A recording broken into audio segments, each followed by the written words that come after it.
We live in a time of accelerated high technology, a time of rapid advances in electronic design and component development. Applications for this technology are changing the way we learn, manage our business, and even the way we entertain ourselves. One company created the electronic video game and continues to lead in the development of high technology amusements. That company is Atari.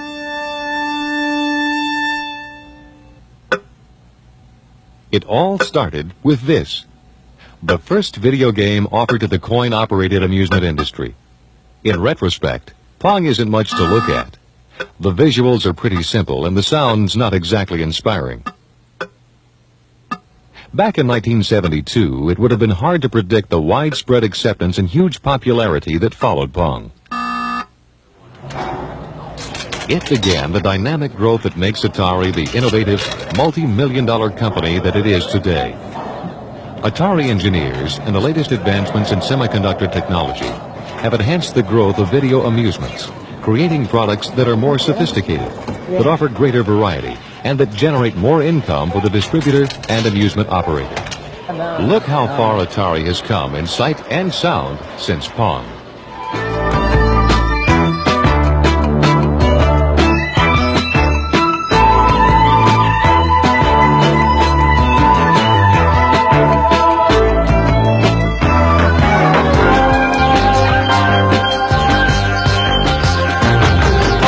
You might be able to do is split the screen in the middle. You don't need all the radar stuff and some of the extraneous things.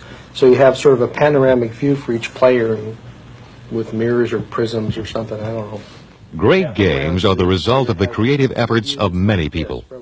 People who care enough about what they produce to spend extra hours in a brainstorming session. At these sessions, the objective is to explore all the possibilities. Why couldn't you do that with a video game? It would be very simple.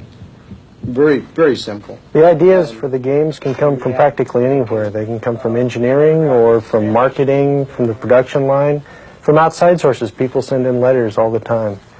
It doesn't really matter where the ideas come from. They provide the seed of the thought that the engineering design team starts with.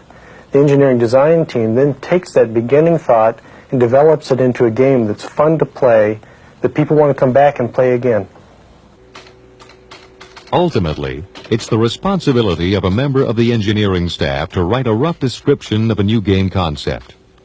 After receiving approval from several management groups, a project leader is assigned to create a formal description of the game, including idea storyboards, gameplay, details relating to hardware and software requirements, and cost estimates. If the formal description gets past another approval stage, project development starts with teamwork. K faster. Okay. Yeah, I think the K faster. One more. There you go. No. Now he's really in cornflakes. 2, 3, 4. Yeah. We'll change the frequency. How about I think it's pretty those close. right there? Each team consists of the design engineer, a programmer, and a technician or two working with a project leader to move the game along according to schedule. There. It's at this stage that schematics for the proposed game are developed. In the prototype assembly lab, Atari engineers will put together a wire-wrapped circuit board. At some point, the hardware engineer will finalize his design for the game board, and then the technicians and assemblers will build up a wire-wrapped prototype like the one you see behind me. It's then brought into the development lab, and from that point on, it's the programmer's baby. He'll bring up what approximates his first attempt at gameplay. The whole time he's doing this, however, people are coming in and playing the game. There'll be programmers and technicians, engineers, even managers will come down and not only play the game, but give the programmer a good idea of what they think of it, in terms of what's fun, in terms of what's not fair, mostly. With this kind of feedback, the programmer modifies the game, sometimes drastically from the original gameplay, until he eventually comes up with what he considers a final gameplay, which through various testings is then confirmed. Once the program has been finalized, it's then burned into a series of these ROM, or read-only memory chips. Now, once that happens, it represents the sum total work of a programmer for perhaps a year. But because these chips can be mass-produced, they can be put into each and every one of the game boards during assembly time. And what that means for me is I don't have to go and program every one of those game boards myself. Once a game has been set up in rough form, Engineering management will review the gameplay to clean it up, to revise or modify the game in order to improve play appeal. The process usually requires 3 or 4 reviews before the new game is shown to marketing personnel. Our marketing department holds several preliminary reviews on each new game, taking into consideration the following objectives. First, is the game fun? Do we enjoy playing it? Then, realizing the player never reads instructions, we must take into consideration the ease of comprehending the objective of the game. We also look at the continued challenge, because this challenge will assure repeat play. After about the second review, industrial design and graphic design get involved in the game project. Our first objective with graphic design is to make it visually appealing. We try to interpret the excitement, the action, the color, the theme of the game, really make it visually attractive to the player. Our process usually starts with what we call rough layouts. Those are submitted to marketing for approval. Once that happens, we go on to what we call camera-ready art. Industrial design gets the assignment to design the cabinet. Their first step, of course, is to sit down and start making drawings of the cabinet itself. Human factors is a very important consideration in the industrial design development process. Such details as the height of the monitor. We want controls to be sturdy. We don't want them torn out of the control panel or the game to tip over if somebody is very aggressive. Industrial design and graphics have to work very closely together, and that's one reason why we're all in the same room here. At Atari, we like to think that everything industrial design and graphics do contributes to making every Atari game an adventure for the player. A second marketing review is held with a somewhat refined version of the new game. And the graphics have changed, Joe. I don't know if you've seen the graphics. Yeah, the over there. graphics are great. Yeah. Compared to the last one. I think they've done a Makes nice a job. different game out of it. The review committee will play the game as the player would. This is a time of critical adjustments made to ensure a quality product, with good player appeal and a high level of profitability for the distributor and operator. This is a key factor, one that sets Atari apart from the competition. But even more importantly, while some manufacturers would push the game into production, at Atari, the research is just getting started. In 1976, we at Atari formed our marketing research department. Since then, we have spent more time, more energy, and more dollars than anyone else in the industry. We now know what makes the player tick, which has enabled us to produce some of the most successful games the industry has seen to date. Our continued research effort will allow us to define the needs of our future player. What we will do is preview a new product, and what we're trying to discover is the player's initial reactions to these type of games. To the game we'll be showing you, we want to hear what you perceive as its initial strengths and weaknesses. And based Focus upon which groups tells are one method used by Atari to evaluate a new game concept. A trained moderator will lead each group in formal questioning about their playing habits and interests. Like, to me, I like playing games with targets. Typically, each focus group has 2 sessions, one with teenagers, another with adult game players. Behind the two-way mirrors, marketing analysts and engineers monitor reactions and take notes on the comments of the focus group participants. Looks familiar, man. I saw him out at the arcade. Yeah, some of these guys have been in groups before. Okay. We don't usually get them in until like after 6 months or so, so it's been a while. At midpoint in each focus group, the moderator unveils the prototype game that's being tested. The players can try out the prototype and observe as the others attempt to master the game. Behind the mirror, the Atari staff makes notes on the duration of gameplay. The hard facts gathered in these focus groups will be condensed into a written report. And from this valuable information, Atari engineers can implement changes in the game before it reaches the public. Is that the one who scored the 2 million points on asteroids? It's a crowded, slow commute home for thousands of Silicon Valley workers. But the job is just getting started for Linda Butcher, a field researcher for Atari. As a research analyst for Atari, I find that a lot of my Friday nights and Saturdays are taken up working with a new prototype in the field. I'll spend a lot of time observing the players' reactions to the game, and eventually I'll take a survey of a number of players to see what they like and don't like about the new game. What is there about this Asteroids Deluxe game that you like? Well, I like the shields. And the rotating asteroids really adds a note of realism to the game. And according to what they tell us, we'll try and make changes in the game to make it better. What is it about this game you did not like? The snowflake that comes on every once in a while. It's hard to beat. Finally, I'll write up a report on my findings so that possible changes can be made from the data. During this field testing period, the engineers record game times and take notes on player comments. We probably field test 4 games for every 1 game that gets into production. I like the shield around it. The shields? Okay, why do you like the shields? Because I don't do very good at it, so when I'm in trouble, it's handy. What is it about this game you did not like? It's just too hard. It's really a lot of hard work, but I think it's worth it because it really helps Atari to make better games. Atari's dominance in the marketplace is assured by a strong commitment to researching the market and fully understanding the appeal factors in coin-operated video games.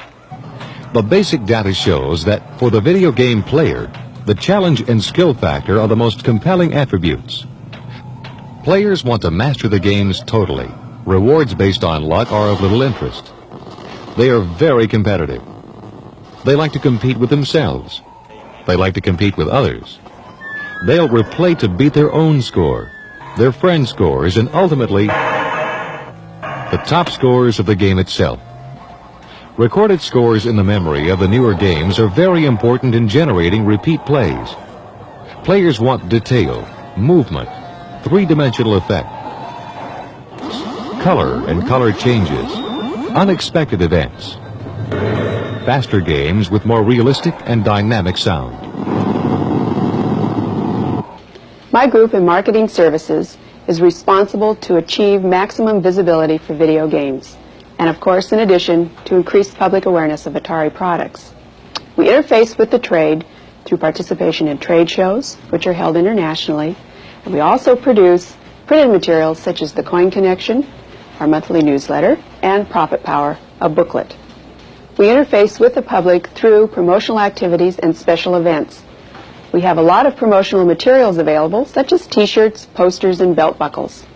In the future, you'll see us more often out in the field promoting Atari products through special events. Our goal is to create a climate whereby new players will play and our enthusiastic fans will come back to play some more.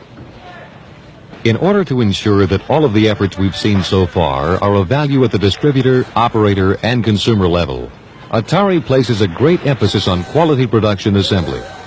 In every stage of the manufacturing process, quality and reliability are key words.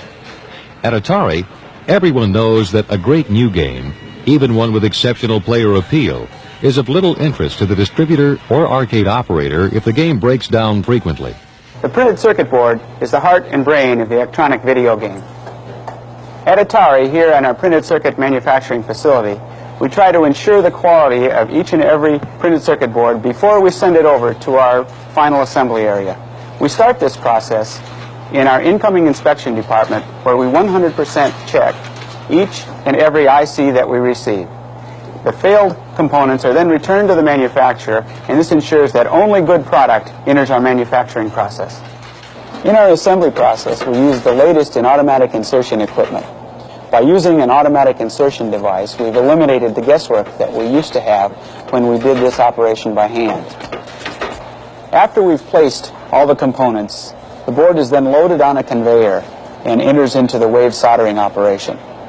First, we run the board over a foam fluxer so that the solder adheres to the components.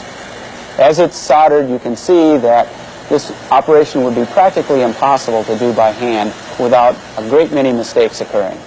As you know, we're located in the Santa Clara Valley, which is the heart of the electronics industry. Drawing on this technology has allowed us to custom design our own test equipment that exactly duplicates gameplay. No board leaves the area until it has successfully completed our test procedure. Failed boards go to a technician for repair and then come back and are tested again. At Atari, during our final test, we burn in the boards. We do this to ensure the quality of the board. We put them in an oven, raise the temperature, apply power, and torture the board. We do that to every printed circuit board we produce to make sure that if there is a failure, we're going to find it here, not out in the field. We at Atari are proud of the products that we have to sell, and over the years we've had some great ones. But with each new product, one of the major sales tasks that we have is that of matching the market. And what I mean by matching the market is the successful interfacing between the sales organization and the production group in determining just the number of products and the number of units that we need to meet the needs of our customers. To accomplish this, we employ the largest sales force in the industry, and it is their job on a daily basis to feed the proper kind of field data and customer information back to us on a daily basis to help us make the proper kinds of decisions.